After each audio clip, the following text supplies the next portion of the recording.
Pero vamos a ver, en palabras del propio Salinas Pliego, ¿quién es él? ¿Qué piensa?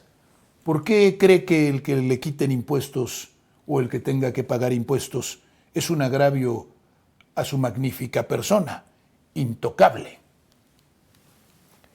Ricardo Salinas, que a veces tiene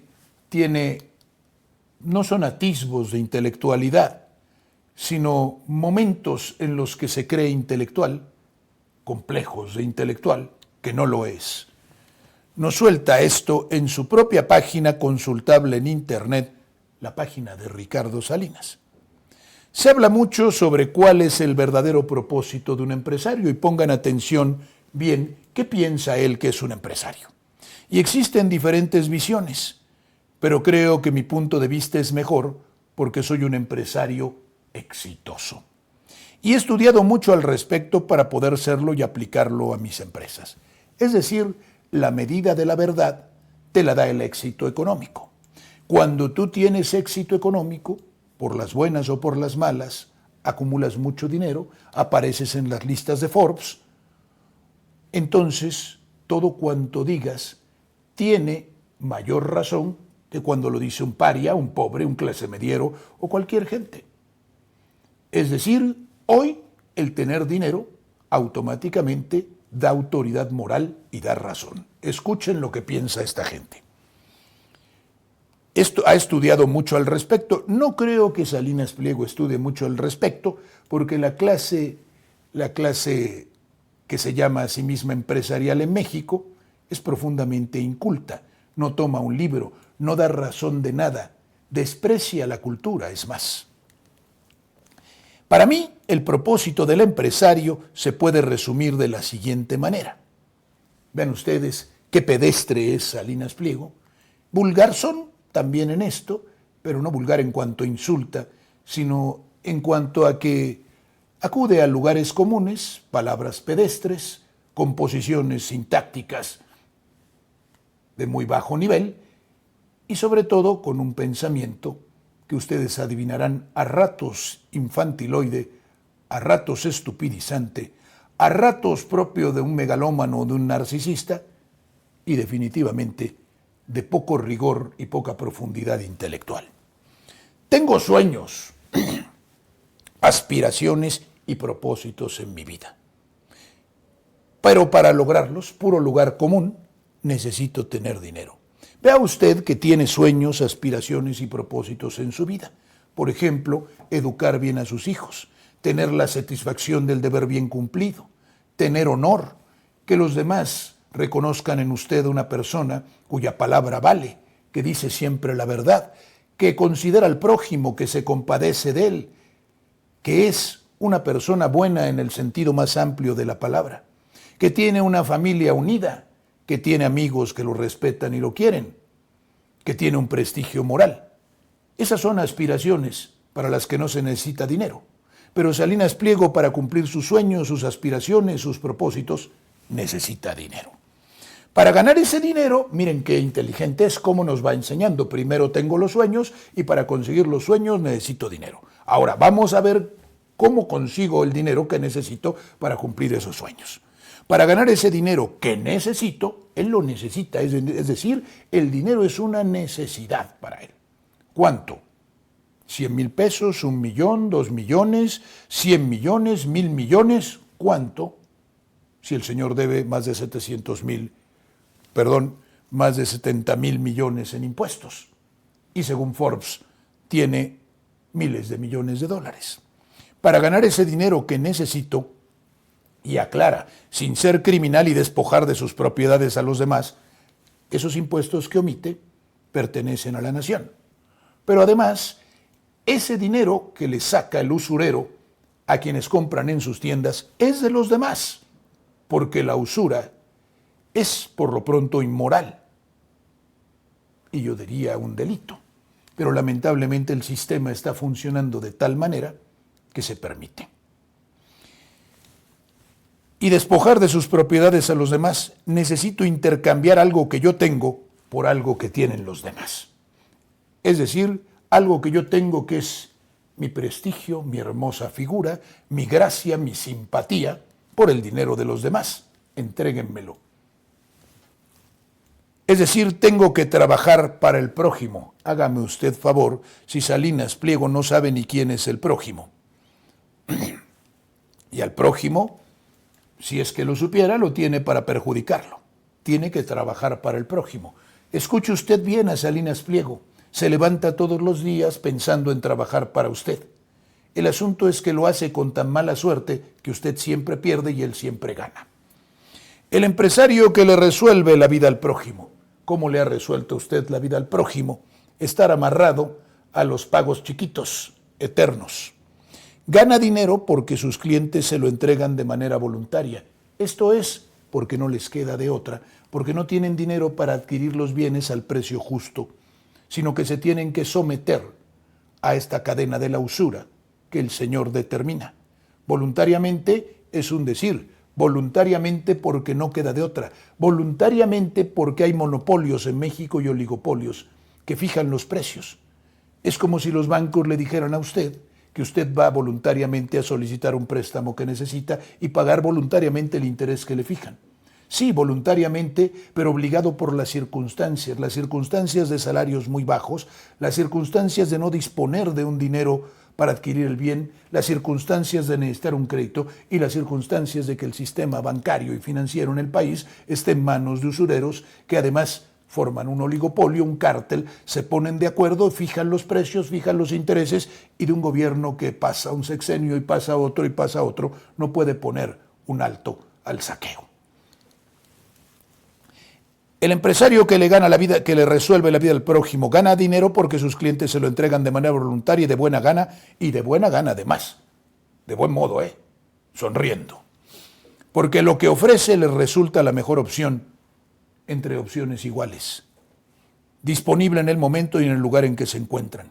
¿Cómo ellos creen que el mercado es un asunto, un ente flexible, un ente donde existe competencia verdadera y no lo que es en verdad? Entonces proclaman esto.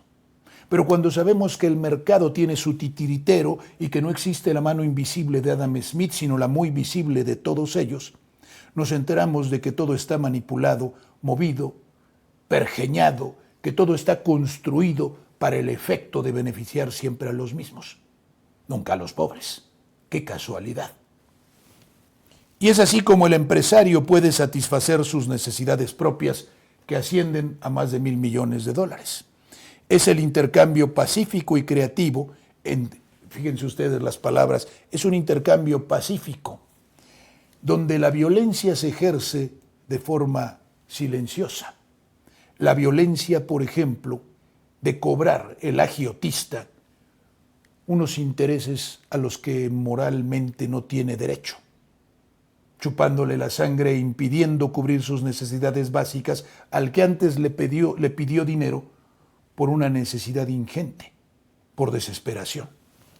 Pacífico y creativo, porque crea riqueza y no es creativo, porque la riqueza no se crea, se transmite. Sale de unas manos hacia otras, de las tuyas hacia Salinas Pliego, del empresario y el bienestar de todos sus clientes. Qué hermoso panorama nos plantea este señor. Visto a mayor detalle, las cosas son así. Vea usted, en síntesis, cómo es la vida según Salinas Pliego. La motivación principal del empresario es satisfacer sus propias necesidades y proyectos. Ya nos lo dijo. Esa es la única motivación. No trascender, no cumplir una vocación, no servir a la patria, no servir a los demás, sino satisfacer unas necesidades que no son tales sino caprichos de un narcisista. Porque una necesidad tiene un límite, un capricho ninguno. Para eso necesita adquirir recursos, o sea, dinero. El dinero es el único recurso según Salinas Pliego. Bien. Para conseguir ese dinero tiene que anticipar las necesidades presentes y futuras de los clientes potenciales. No, tiene que secuestrar al mercado, que es lo que él hace.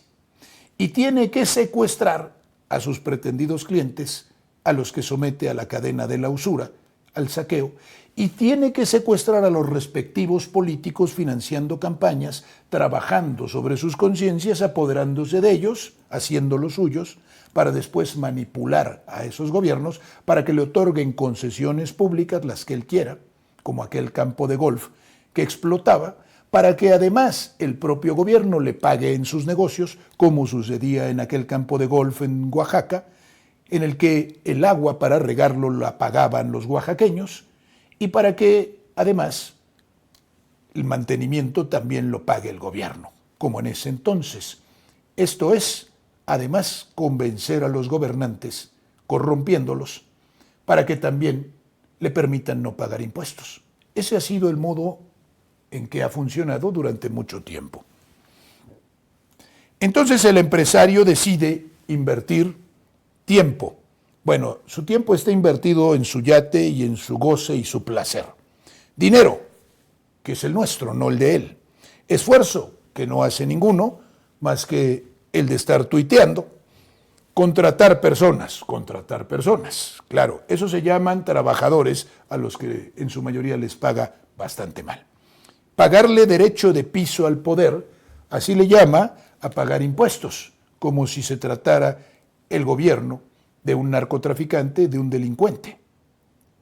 Pagar derecho de piso yo lo entendería más bien en modo o del modo en que lo hacía, comprando políticos, o lo sigue haciendo, comprando políticos, financiando campañas, corrompiéndolos.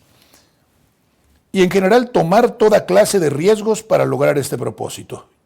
Bueno, pobre hombre, este es su pobre mente y su más pobre espíritu. Por el contrario, el empresario no tiene certeza de nada. Bueno, yo creo que si yo tengo más de $1,000 millones, tengo una certeza absoluta de que mañana no solamente voy a comer, sino voy a viajar en yate por el mundo. Tengo la certeza, durante mucho tiempo la tuvo, de no pagar impuestos. Tuvo la certeza durante mucho tiempo de que le mantendrían las concesiones como a la REA. Certezas que estaban sustentadas en la poca asunción de riesgo, porque no son empresarios estos. En México hubo un tiempo en que hubo empresarios, quedan algunos. Lamentablemente no son los más importantes ni de los que se habla más. Algunos verdaderos empresarios que sí efectivamente apuestan y corren riesgos. Estos no, todo es certidumbre. El costo del empleo es simplemente un costo más de su proyecto, escuchen bien, para poder satisfacer las necesidades de sus clientes. Es decir, los salarios de las personas cuyas vidas dependen en gran medida de su trabajo, no son para Salinas Pliego, sino un costo más, entre otros costos. Y como hacer eficiente un negocio para que me procure más utilidad implica reducir los costos, siendo la dignidad de mis trabajadores, su sustento y el de sus familias un asunto de costo, lo reduzco y ya está. Que me salga lo más barato posible. No hay vocación empresarial. No hay compromiso con los demás, con el prójimo que decía, el primero de los cuales se encuentra trabajando para él a salarios de hambre. Para poder satisfacer las necesidades de sus clientes. Lo mismo ocurre con los impuestos y el derecho de piso que se paga al poder. Así lo considera. ¿A qué poder? ¿Quién realmente tenía el poder? ¿Quién lo tiene en el mundo? Por ejemplo, en los Estados Unidos, donde existe un control absoluto de las grandes corporaciones y donde los entes privados realmente gobiernan y ponen y quitan políticos y tienen a los dos partidos en la bolsa. El poder, el verdadero poder, hoy no es el poder político, es el poder del dinero. Y así él tiene que, según él, pagar poder de piso, o derecho de piso, perdón, al poder. La misma idea de algunos salvajes ultraliberales, neoliberales, criminales, como Milei, que creen que todo lo que pueda ser público y deba ser público se vuelve privado o deberá ser privatizado. Son un costo más de su proyecto de satisfacer las necesidades de sus clientes. Ahora ya su proyecto es satisfacer las necesidades de sus clientes cuando confesó bien que lo que él quería era cumplir sus sueños, que son necesidades ingentes, enormes y nunca satisfechas. El bien común es una consecuencia de que su proyecto haya tenido éxito y haya logrado satisfacer las necesidades de sus clientes. Vaya asunto. El bien común tomista no era eso. No lo es en filosofía ni teología, en fin. De cualquier manera, si por bien común entiende Salinas Pliego haber transformado las vidas de algunos, haber transformado la sociedad en un lugar más justo, más fraterno, donde la gente tenga lo necesario para satisfacer sí necesidades, no los caprichos que él llama necesidades, creeríamos un poco a Salinas Pliego. Pero este es como Atila, allí donde pisa su caballo, no vuelve a crecer la hierba.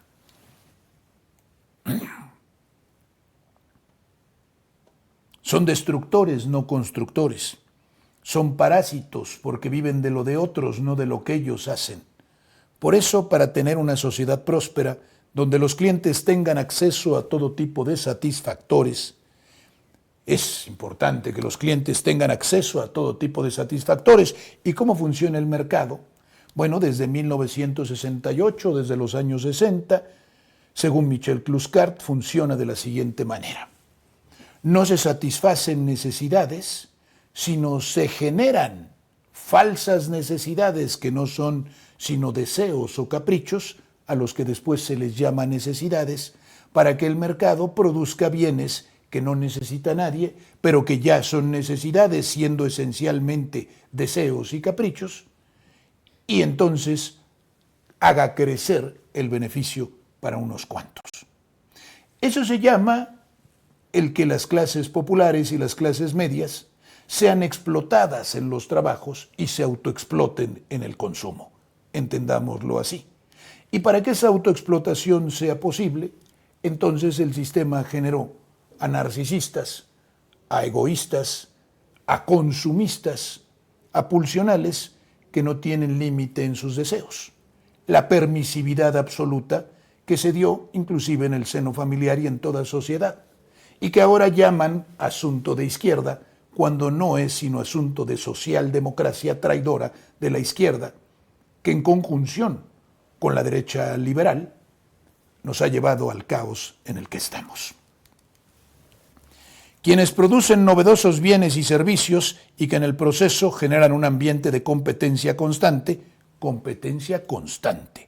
no deja de competir, está en permanente competencia, en un ambiente de permanente competencia, que a su vez genera una mejora continua de los bienes.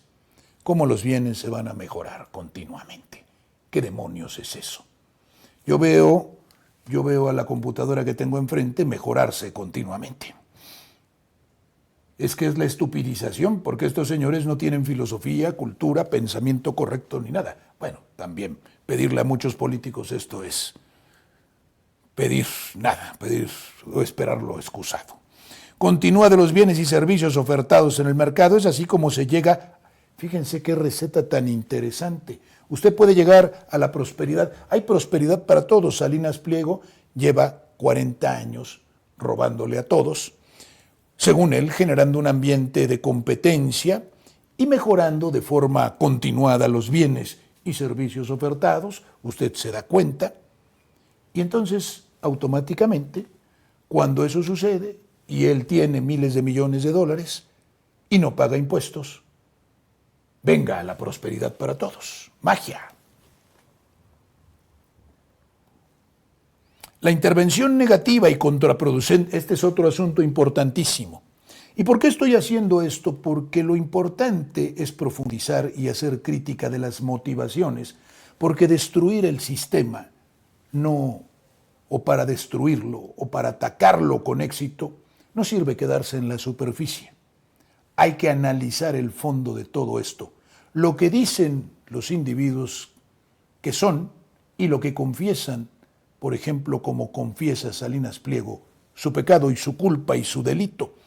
La intervención negativa y contraproducente del gobierno, lo mismo que dice Milei, lo mismo que dice todo neoliberal que se precie, que el gobierno siempre interviene de forma negativa y contraproducente y que es el garante de lo público y de la aplicación de la ley y de que la igualdad en la sociedad exista, la igualdad de oportunidades, igualdad ante la ley, y que todo mundo disfrute cuando menos de lo esencial y lo básico, que es un asunto meramente humano, no la selva que estos nos predican, no el darwinismo social.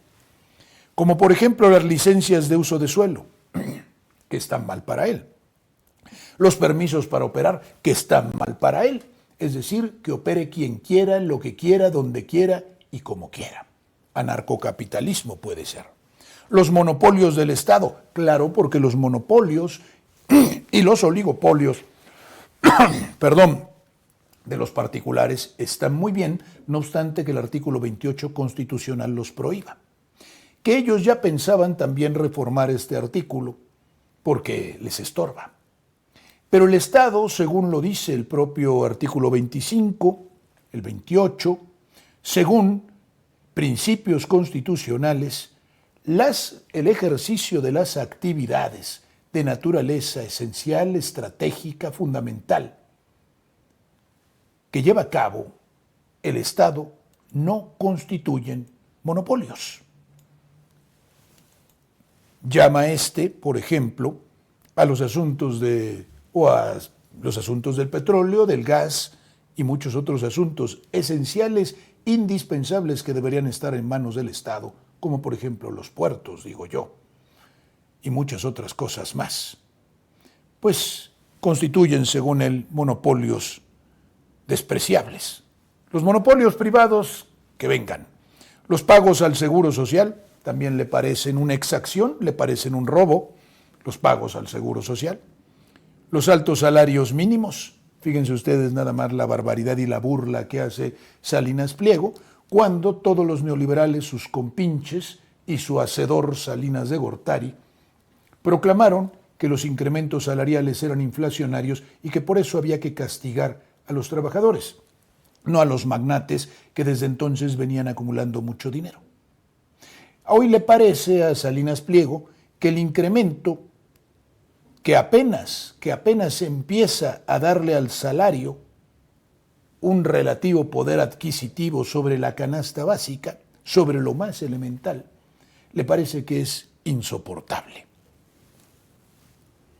El límite a las horas de trabajo, claro, es que hay que esclavizar a la gente. ¿Cómo es posible que haya un límite a las horas de trabajo? ¿Cómo es posible que haya un salario mínimo? ¿Cómo es posible que los trabajadores estén inscritos en el Seguro Social y yo tenga que pagar dinero? ¿Por qué no nos regresamos al siglo XIX? A esos hermosos tiempos en los que los niños de 11 o 12 años trabajaban en las minas 14 horas diarias y vivían 25 años y yo no tenía que darles ni el domingo de descanso, ni vacaciones, ni un salario digno. Y matarlos de hambre a los trabajadores y hacer que toda la familia trabajara para mí en régimen de servidumbre o de semiesclavitud. Eso es lo que quisiera Salinas Pliego, volver a la esclavitud. Más, antes del siglo XIX todavía, al siglo II, o a las pirámides de Egipto.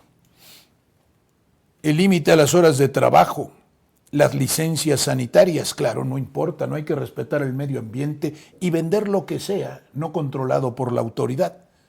Total, si como ya lo confesó, su objetivo fundamental es hacer mucho dinero, porque esas son necesidades suyas, y para ello tiene ciertos costos, y bajar costos le procura mayor dinero y por tanto mayor satisfacción de sus necesidades, pues bajar costos en la calidad de los productos, en el incumplimiento de medidas sanitarias, en el daño al medio ambiente. ¿Qué más da si todo contribuye al propósito final? Por eso ven que todo es un desastre, porque estos señores son los que tienen la preeminencia. Los límites a la comunicación. ¿Cuáles límites a la comunicación? Es decir, a que yo sea un majadero, un vulgar, le falte el respeto a los demás, los injurie, los insulte. Y todos estos tipos de leyes, todas las leyes, las que sean, las que me impidan conseguir mis caprichos, deben ser derogadas o abrogadas. Son los que impiden la creación y operación de las empresas que satisfacen las necesidades de la población. Pero vean ustedes el contrasentido y la estupidez. Este señor es verdaderamente un sofista. Él dice que va a producir bienestar y que producirá la satisfacción de las necesidades de la población. Pero la población es la que trabaja y le molestan los salarios hasta los mínimos. La población es la que necesita servicios básicos de salud, pero le molesta el seguro social y su contribución. La población vive en un medio ambiente que él y los suyos contaminan, y las leyes evitan que contaminen. Y todo lo demás, todo impide la creación y operación de las empresas, es decir, todo impide el capricho. Por otra parte, el Estado y los gobiernícolas cree que tiene éxito con estas expresiones. Son muy malos empresarios. Es que no son empresarios, señor. No son empresarios. Y cuando se administra una empresa del Estado, o cuando se administra un bien público de naturaleza estratégica, relevante, fundamental para el funcionamiento del Estado y para la necesidad o para la satisfacción de necesidades públicas, no se actúa como empresario, es decir, no se actúa como el empresario o como lo que él cree que es un empresario, aquel que lucra. Evidentemente, el Estado no lucra con lo que administra, proporciona un servicio público, pero para ellos aquello de servicios no existe. En todo debe primar la utilidad y el beneficio. Precisamente porque jamás corren riesgos, el Estado no debe correr riesgos, no es su función ni su naturaleza. Disponen del tiempo y el capital recaudado de los impuestos como si fueran propios. Eso sí, los políticos corruptos, y esos son cómplices de estos. Pero no es así. El dinero se destina a las necesidades públicas. Pero cuando fracasa el proyecto no pierden nada suyo, y él pierde lo de otros también. Porque ya hemos dicho, hasta cansarnos, que lo que tiene este y otros, lo que administra, no es lo suyo, sino lo que quita a los demás. Si queremos un futuro de prosperidad para todos, es indispensable dejar que los empresarios hagan lo que les conviene y saben hacer, crear prosperidad para todos. Es decir, a Salinas Pliego no le conviene crear prosperidad para todos. A él le conviene, como lo dice desde el principio, satisfacer sus caprichos, sus sueños, sus deseos. Y entonces, si para hacerlo tiene que llevarse entre las patas a todo mundo, créanme que lo hará, como hasta ahora lo ha hecho.